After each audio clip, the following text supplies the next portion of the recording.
Hey everyone, welcome back to the channel. And honestly, I don't even know where to start because what just happened in Toronto is the kind of chaos that makes women's tennis the most entertaining sport on the planet right now. And if you tuned in expecting a quiet, predictable stretch of hardcourt tennis on the road to New York, you picked the wrong week because the National Bank Open has just delivered one of the wildest, most emotional afternoons of the entire 2026 season, and by the time you finish watching this video, you're going to understand exactly why tennis fans everywhere are losing their minds over what unfolded at Sobeys Stadium. Let's set the scene properly, because context matters here. The National Bank Open in Toronto is a WTA 1000 event, which means it sits just below the four majors in terms of prestige and ranking points, and every single year, it becomes a proving ground. A place where contenders separate themselves from pretenders, where the depth of women's tennis gets put on full display. This year, all eyes were on one name walking into the draw. Linda Naskova, the newly minted Wimbledon champion, currently sitting at world number 7, fresh off the biggest win of her career on the lawns of London just a few weeks earlier. She arrived in Canada carrying that unmistakable aura that only a fresh Grand Slam champion has, that invincible energy, where every fan in the building expects her to steamroll through the early rounds without even breaking stride. And for a solid 30 minutes, that is precisely the story that was being written. Across the net stood an opponent nobody was talking about beforehand, an unseeded American by the name of Caty McNally, ranked a modest 70th in the world, a player who, if we're being completely honest, has spent the majority of her career known far more for her doubles brilliance than for deep singles runs against the sport's elite. She has soft hands at the net, elite anticipation, and a feel for the game that only comes from years of high-level doubles competition. But converting that skill set into consistent singles success against top 10 talent, that has always been the challenge. That has always been the question mark hovering over her career. And when the match began, it looked like that question mark was about to get answered in the most predictable way possible. Naskova came out swinging, dictating rallies from the baseline, pushing McNally deep behind the court, painting lines with that same fearless ball striking that carried her to the Wimbledon trophy. Before anyone in the crowd could really settle into their seats, the scoreboard read 5-1 in favor of the Czech star, and honestly, at that point, most people watching probably assumed the outcome was already decided, that we were simply waiting for the formality of a routine straight-sets victory to play out. But tennis has this beautiful, cruel habit of humbling everyone who gets too comfortable, and what happened next is exactly why we watch this sport. Down 5-1, facing what looked like a completely lost opening set, something shifted in McNally. Instead of trying to match Naskova's raw power, instead of trading haymakers with a player who clearly had more firepower from the baseline, she made a decision that would completely flip the momentum of the match. She slowed everything down. She started slicing, keeping the ball low, forcing Naskova to bend her knees and manufacture her own pace off balls that had almost nothing on them. She started sneaking forward, closing off angles, turning clean baseline exchanges into scrappy, uncomfortable points that demanded touch and improvisation rather than brute force. And slowly, point by point, you could see the discomfort creeping into Naskova's game. The rust from 3 weeks away from competitive tennis, the pressure of being the newly crowned champion expected to dominate, it all started to show. McNally broke back once, then found another break to level things up. And suddenly, a set that looked completely finished had transformed into a genuine dogfight. The tension built with every single point until it all came down to a tie-break. The kind of high-wire moment that separates players who fold under pressure from players who rise to meet it. And Caty McNally rose. She won 4 of the 6 points played on Naskova's own serve during that tiebreak. An incredible display of composure from a player who, on paper, had absolutely no business hanging with a Grand Slam champion in a moment like that, and when the dust settled, she had stolen the opening set 7 points to 5 after a marathon 52 minutes of tennis that completely drained the life out of her more decorated opponent. And here's the thing about tennis, about momentum, about psychology on the court. Once that kind of shift happens, once a heavy favorite loses a set they were supposed to win comfortably, the mental floodgates can open in ways that are almost impossible to close. That is exactly what happened to Neskova in the second set. Her first serve percentage, which is typically one of the most reliable weapons in her entire arsenal, collapsed to a shocking 32%. MCN, sensing blood in the water, stepped inside the baseline and started teeing off on every second serve that came her way, taking time away from Neskova, refusing to let her reset or find any rhythm whatsoever. The result was almost brutal to watch if you were a Neskova fan, a 6-games-to-1 demolition that closed out one of the most stunning upsets of the entire season. When MCN spoke to reporters afterward, she kept things refreshingly simple, admitting that facing a Wimbledon champion is never something you walk into expecting to win, but that keeping her focus locked entirely on her own side of the net, her own game plan, her own execution, was what allowed her to pull off something that felt, in the moment, almost impossible. Across the total match numbers, Neskova won only 18 of 51 points, a statistic that tells you everything you need to know about just how completely MCN dismantled a player who 3 weeks earlier had been lifting the most prestigious trophy in tennis. Now, while all of this drama was unfolding on one court, a completely different kind of storm was brewing elsewhere in the draw. And this is where things get even more fascinating, because this next storyline involves one of the most electric young talents currently on tour, 21-year-old sensation Alex. If you have been paying even the slightest attention to the WTA calendar this summer, you already know that Alex has been absolutely on fire. She arrived in Toronto fresh off capturing her first-ever WTA title in Washington. And if you have ever played competitive sports at any level, you know exactly what that first title does to a player psychologically. It validates every single hour of grinding, every early morning practice session, every moment of self-doubt, and it builds this deep well of confidence that a player can draw from when the pressure ramps up in future tournaments. And Alex walked straight into Toronto carrying every ounce of that confidence with her. Her opening match brought a storyline with real emotional weight attached to it. A rematch against the hard-hitting American Alicia Parks, the very same player who had defeated her earlier in the year at the Australian Open, a loss that undoubtedly stung given how much that tournament means on the world stage. This time, though, Alex delivered a masterclass, dismantling Parks in the opening set 6-games-to-1, playing with a level of depth and consistency that completely neutralized Parks's explosive, unpredictable shot-making. She absorbed pace when she needed to, and the instant Parks.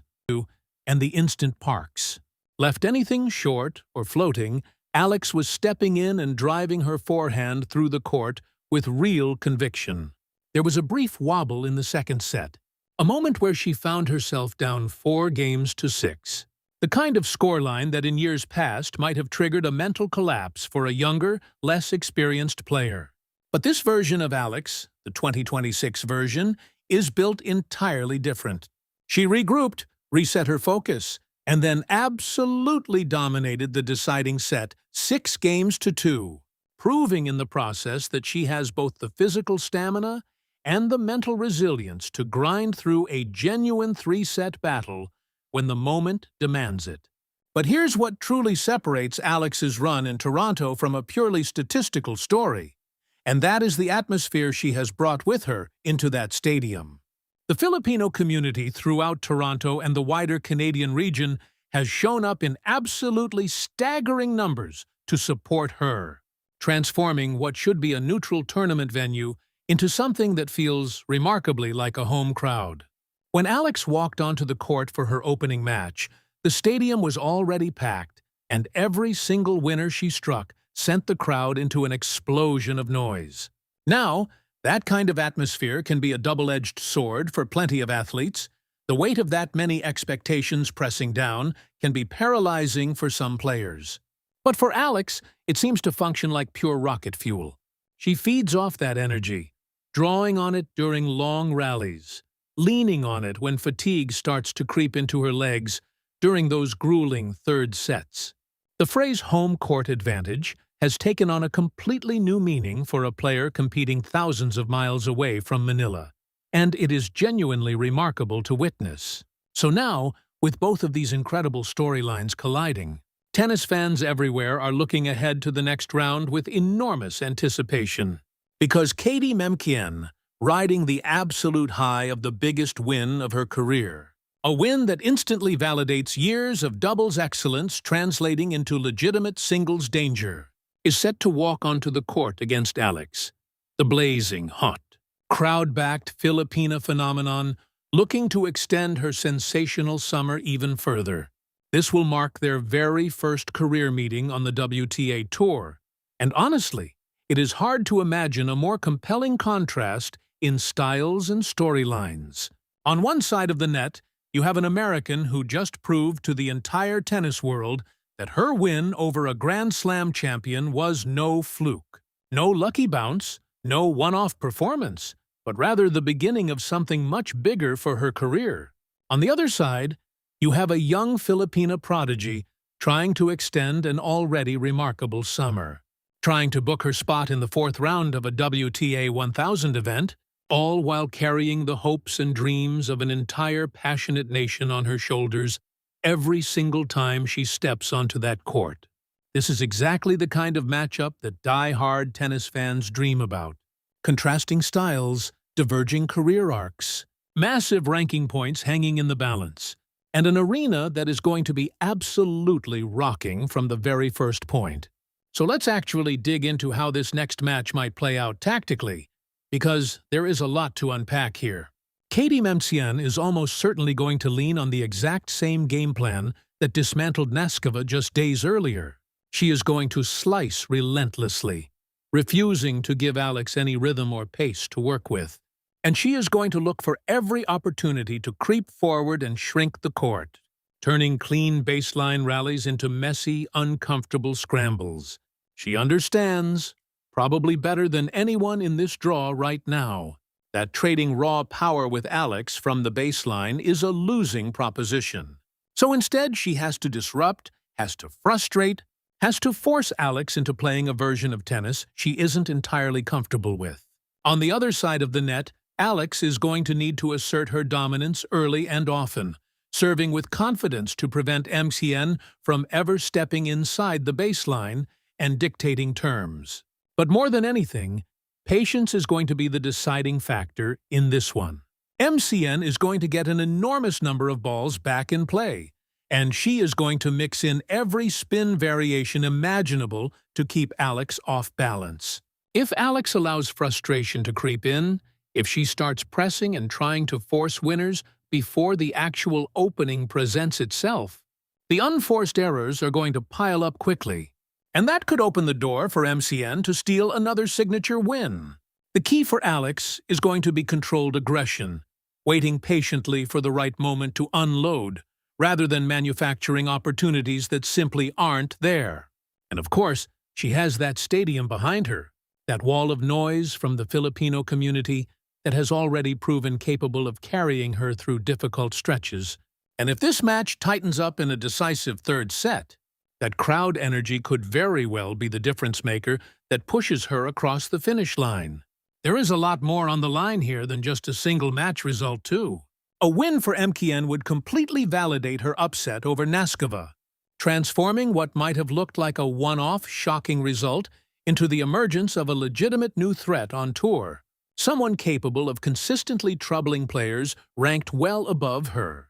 A win for Alex, meanwhile, would extend an already sensational summer, potentially rocketing her deeper into the upper reaches of the world rankings and firmly cementing her status as one of the most dangerous dark horse contenders heading into the US Open later this summer.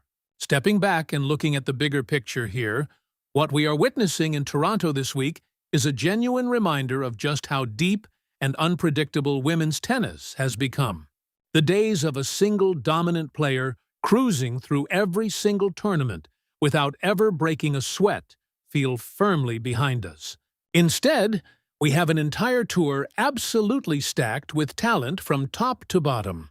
A tour where a player ranked 70th in the world can walk out and completely dismantle a reigning Wimbledon champion, and where a 21-year-old rising star can essentially turn a neutral tournament venue into a home crowd experience thousands of miles from where she grew up. Caty McNally's win over Linda Naskova is going to be talked about for a very long time, and rightfully so, because it wasn't simply an upset that happened on paper. It was a genuine testament to mental toughness under the most difficult circumstances imaginable. Facing a 5-1 deficit against one of the most in-form players on the entire planet, it would have been incredibly easy for MCN to essentially mentally check out, to accept the loss, and start looking ahead to the next tournament on the calendar. Instead, she dug in, found a tactical solution under enormous pressure, and executed that game plan with a level of composure that most players twice her ranking would struggle to match. That is the hallmark of a genuine competitor. Someone who doesn't just show up physically prepared, but mentally prepared to fight for every single point, regardless of the scoreboard. And in a similar way, Alex's incredible run through this tournament tells its own beautiful story about a young talent finally coming into her own on the biggest stages. Capturing that first WTA title in Washington was already a massive milestone in her career. But following it up with a gritty, emotionally charged revenge win over a genuinely difficult opponent in the very next tournament proves conclusively that this isn't a one-off flash in the pan. This is a player building a real, sustainable foundation for a long and successful career at the highest level of the sport. And we absolutely cannot wrap up this discussion without giving proper credit to the incredible Filipino fans who have completely transformed the atmosphere in Toronto this week. At the end of the day, sports are fundamentally about community and connection, about shared moments of triumph and heartbreak experienced collectively. And watching an entire diaspora community rally so passionately behind one young athlete competing so far from home is genuinely beautiful to witness. It brings this incredible international, almost team competition-style energy to what would otherwise be a standard individual tour event, and it is absolutely something the entire tennis world should be celebrating and highlighting. When these two incredibly talented, incredibly motivated competitors finally step onto the court against one another, only one of them is going to advance to the next round. But let's be completely honest here. Both of these players have already left an indelible mark on this tournament, regardless of how that particular match plays out. Whether you find yourself drawn to the crafty, cerebral courtcraft that Caty McNally has displayed all week, or whether you are captivated by the raw power and passionate crowd support surrounding Alex, this upcoming clash promises to be an absolute blockbuster of a match. The kind of contest that reminds us exactly why we dedicate so many hours to watching this sport, why we obsess over draws and seedings and head-to-head records, and why we hold our breath during every single tense tiebreak point. So now I genuinely want to hear from all of you watching this video right now.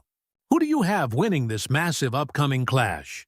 Do you think Caty McNally can ride this incredible wave of momentum and continue outsmarting opponents with her tactical variety and net skills? Or do you believe Alex's baseline power, combined with that incredible deafening crowd support, is simply going to be too much for the American to overcome?